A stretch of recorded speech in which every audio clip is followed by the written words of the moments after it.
Comic conventions like Salt Lake City's FanX brings fans together to meet their favorite celebrities, artists, and each other.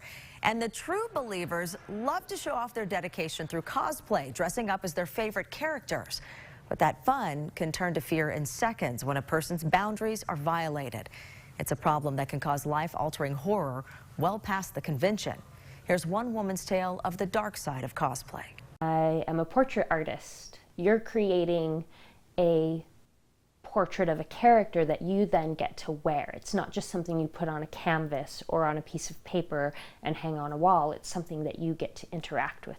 Sarah Jane Eaton's home in Salt Lake City shows her incredible dedication to cosplay. I did Magic from the X-Men, Bombshell Catwoman. I built bracers. She has bins filled with dozens of costumes and props that took countless hours of work. I probably spent about 40 hours because there was a lot of trial and error involved. But one terrifying situation almost killed her love of cosplay. There were moments where I thought to myself, if I can't enjoy any of this, why am I doing it? She felt like her passion was being ripped away. Which is really awful.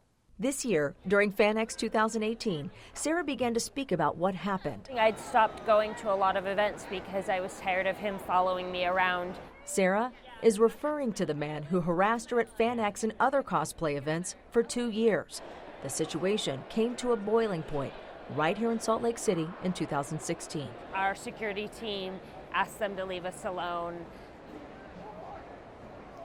And they agreed to leave the convention because apparently I was not the only person that had made complaints, that had had issues, that felt uncomfortable, that felt fear around this person.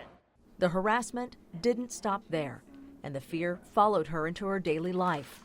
And it got to the point that I had anxiety issues going to the grocery store, knowing that I might run into this person.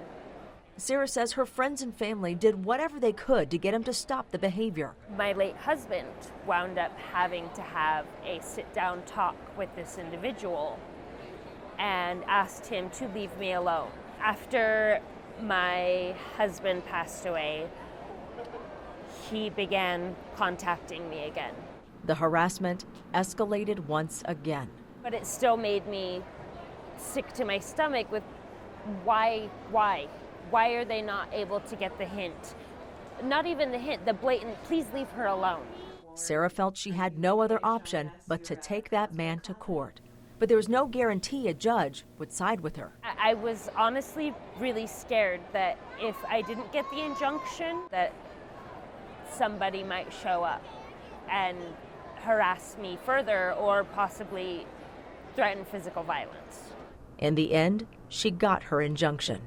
I cried. I broke down crying. I felt so relieved. Sarah says harassment is still a problem at conventions, but she's not letting that or what happened stop her.